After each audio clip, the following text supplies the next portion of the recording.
అందరికీ నమస్తే అండి. మీకొక అద్భుతమైన కామెడీ వీడియో వినిపిస్తానండి. మనం నిన్న, మొన్న మాట్లాడుకున్నాం కదా!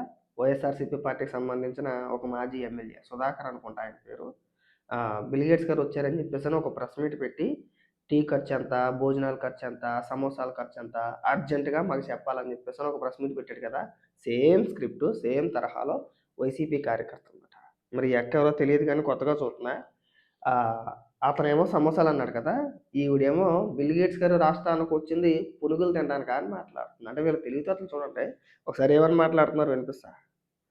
2024లో హ్మ్. డాలీ చాయ్ వాళ్ళ దగ్గరకొచ్చి టీ తాకెళ్ళాడు. ఓకే. ఇప్పుడు చంద్రబాబు గారి దగ్గరకొచ్చి హ్మ్. పునుగులు తినెళ్ళాడు. ఎవరు? మన బిల్ గేట్స్. మన బతుకులు అక్కడ ఆగిపోయినాయి. ఏం చేత్తాం మరి? సమోసాల దగ్గర, పునుగుల దగ్గర మన బతుకులు అక్కడ ఆగిపోయినాయి. ఇంకెవడు ఏమీ చేయలేడు దాన్ని. ఒకసారి ఆ మీటింగ్ సారాంశం అంతా కూడా ఒకసారి చదివి తగలడినా, చూసినా, టీవీలో చూస్తే మనకొక క్లారిటీ వచ్చిద్ది. మనం ఎంతసేపు సాక్షినే చూత్తాం. వైఎస్ఆర్‌సీపీ పార్టీ అధికార ప్రతినిధులు పెట్టిన ఈ ప్రెస్ మీట్‌లు ఏవైతే ఉన్నాయో వాటినే చూత్తాం. ఆళ్ళెంతసేపు తిండి గురించే మాట్లాడతారు. ఇక పుట్టి పెరిగిన కాడ్నుంచి తిండి మొఖం ఎరగలేనట్టు, అసలు తిండంటే ఏంటో తెలియనట్టు, జగన్మోహన్ రెడ్డి చూత్తేనేమో చేపలు, పీతలు, పిత్తపరుగులంటారు. ఈళ్ళేమో సమోసాలు, పునుగులని మాట్లాడతారు. అంత పెద్ద మీటింగ్‌లో బిల్ గేట్స్ గారొచ్చి దాదాపు సాయంత్రం వరకు ఉన్నట్టున్నారాయన. ఒక 5, 6 గంటల పాటు ఆ రాజధాని ప్రాంతంలో పర్యటిస్తే వీళ్ళకి ఏం కనబడిందిరా అంటే వీళ్ళకి కనిపెట్టింది ఏంట్రా అంటే బిల్ గేట్స్ గారు పునుగులు తిన్నారంట. అది మాత్రం కనిపెట్టేసారీళ్ళు. దాని మీద ఇప్పుడు వీడియోల మీద వీడియోలు, వీడియోల మీద వీడియోలు. సిగ్గనిపించట్లా? కాస్తయినా సరే. ఇంక ఏం మాట్లాడుతుందో వినిపిద్దామనంట. ఉపయోగం ఏంటి ఏపీకి దీనివల్ల? హ్మ్. ఉపయోగం ఏంటంట? పచ్చ మీడియా మొత్తం నిన్నటి నుంచి ఊదర కొట్టేస్తున్నారు. హ్మ్. ఒక్కొక్క ట్యాగ్ లైన్ వేయటం, ఒక్కొక్క కాన్సెప్ట్ రాయటం. మీరు ట్యాగ్ లైన్ ఏడవట్లేదా? వేయటం, ఒక్కొక్క వీడియో రాయటం. మీరు ఏడవట్లేదా నిన్నటి నుంచి? ఆయన రాకముందు నుంచి కూడా మీరు ఏడవట్లేదా? ఆయన అలాగా, ఈయనలాగా ప్రపంచ దిగ్గజ పారిశ్రామికవేత్త మన రాష్ట్రానికి వస్తుంటే, మీ ఓర్వలేనితనం ఎలా ఉందంటే ఇది వెనకటికో సామెత ఉంది. చెప్తే బాగోదు మహిళ వైపు అలా ఉందిక్కడ. కాస్త కూడా ఇంగిత జ్ఞానం గాని, సిగ్గు, శరం గాని ఎలాంటివి కూడా మీకు దేవుడు పెట్టలా. మన రాష్ట్రానికి ఒక పరిశ్రమ రానివ్వరు, ఒక పారిశ్రామికవేత్తని రానివ్వరు. ఒకవేళ ఎవరైనా సరే దిగ్గజ పారిశ్రామికవేత్త మన రాష్ట్రానికొస్తే, మా పేటీఎం సాయిగాడు ఉన్నాడు కదా! ఆడు, ఇగో మీరు, ఇంకా మీలాంటి కొంతమందులున్నారు వీళ్ళంతా కలిసి వీడియోల రూపంలో మీ విషయాన్నంతా కూడా మీ కడుపు మంటంతా కూడా బయటకి కక్కేస్తా ఉంటారన్నమాట. బిల్ గేట్స్ గారొస్తే రాష్ట్రానికి ఉపయోగం ఏంటా? హైదరాబాద్ చూడు ఎలా తయారైందో. చూడొకసారి. అరే ప్రపంచం మొత్తం మన రాష్ట్రం వైపు చూసుద్దండి. అందరికీ తెలిసిందే. కనీసం ఇంగిత జ్ఞానం లేకుండా, మీ స్థాయి మర్చిపోయి, ఏం మాట్లాడుతున్నారో, ఎందుకు మాట్లాడుతున్నారో తెలియకుండా టీలు, సమోసాల గురించి, పునుగుల గురించి మాట్లాడుతున్నారు. డిబేట్ అది. బిల్ గేట్స్ గారు వచ్చెళ్లారు కదా! మీరు అడగడంలో తప్పు లేదు.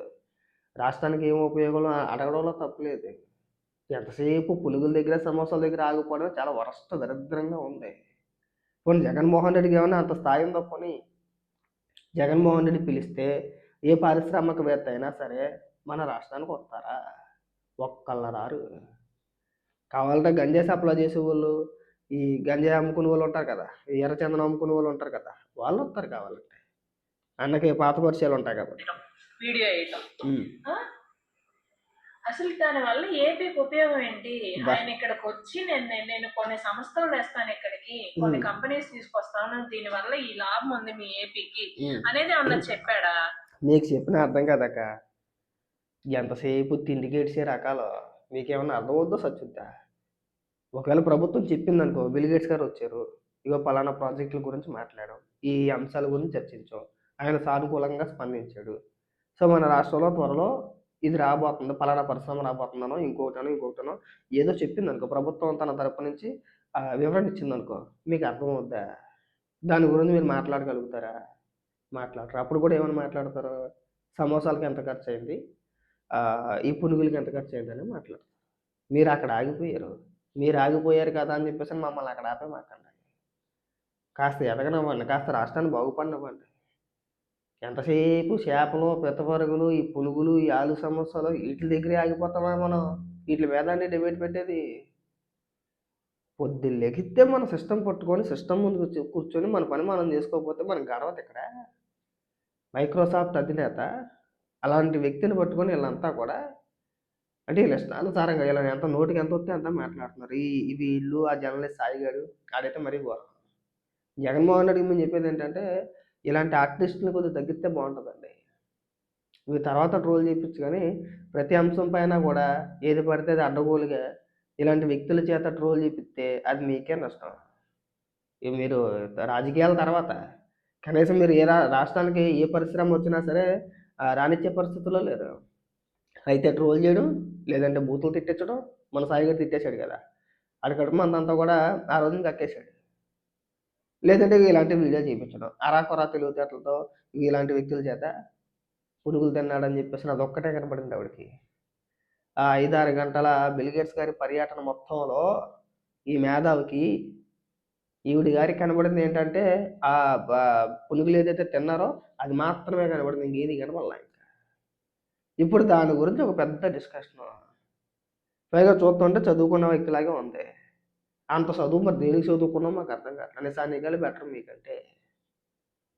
పోనీ చదువుకోలేదంటే మాట్లాడాలంటే ఒక అర్థం ఉంది. సరేనా, చదువుకోలేదు, వాడికి ఏమీ తెలియదు, కంప్యూటర్ అంటే ఏంటో తెలియదు, మైక్రోసాఫ్ట్ అంటే ఏంటో తెలియదు, అసలు మన డెవలప్మెంట్ ఎలా అవ్వాలి, లేదంటే ఇంకోటి ఉపాధి అవకాశాలు ఇవన్నీ పెద్ద అంత వివరంగా అంత నాలెడ్జ్ లేదనుకోవచ్చు. మీకేం పోయే కాలం అంటే బ్రహ్మాండంగా చదువుకున్నారు కదా, మళ్ళీ మధ్య మధ్యలో వాళ్ళు ఇంగ్లీష్ ముక్కలు మాట్లాడుతున్నారు, వాళ్ళు ఎడ్యుకేటెడ్ మళ్ళీని. అందుకే మనం ఎలా తగలడ్డాం. అన్ని రాష్ట్రాలు బాగుపడుతున్నాయి, పక్క రాష్ట్రాలు బ్రహ్మాండంగా బాగుపడుతున్నాయి. వాళ్ళు ఎప్పుడు కూడా వాళ్ళ రాష్ట్రానికి ఏదైనా ఒక పరిశ్రమ వచ్చినా లేదంటే ఎవరైనా పెట్టుబడి పెట్టాలి వాళ్ళ రాష్ట్రానికి వెళ్ళినా ఇలా ట్రోల్ చేయరండి. పారిశ్రామికవేత్తలను ట్రోల్ చేసేది మీరే. ఇంత దిక్కుమాలతనం ఎక్కడ ఉండదమ్మా.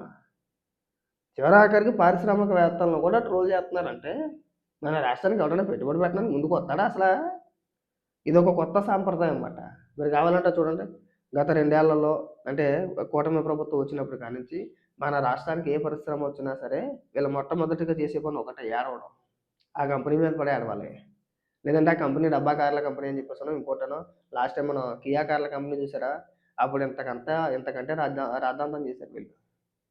అసలు డబ్బా కార్ల కంపెనీ, అక్కడ ఆ కార్లు అమ్ముడుపోవట్లేదు, ఆ కార్ల కంపెనీని తీసుకొచ్చి ఇక్కడ పెడుతున్నారు, ఇక్కడ అనవసరంగా భూములు ఎత్తున్నారు. ఇవాళ చూసాం కదా ఏం జరిగిందో. మళ్ళీ క్రెడిట్ దొబ్బెత్తానికి మళ్ళీ వీళ్ళే తయారైపోతారు. సరే, జనాలు ఏది మర్చిపోరు. మనం ఏది మాట్లాడినా ఇంటర్నెట్లో అలాగే ఉంటుంది. ఇప్పుడు నేను మాట్లాడినా మీరు మాట్లాడినా అలా కొడితే ఇలా వస్తాయి వీడియోలు మొత్తం. మీరు ఎందుకు ఆవేశపడిపోయి ఇలాంటి చిల్లర మాటలు మాట్లాడి అనవసరంగా ఉన్న పరువులు తీసుకుంటున్నారో మాకు అర్థం కావట్లేదు. ఇంక ఈ ప్రయత్నాలు మానేస్తే బాగుంటుందండి. రాష్ట్రం మీద విషయంగా అక్కడ మానేయండి, తర్వాత మాట్లాడుకోవచ్చు ఏదైనా ఉంటే.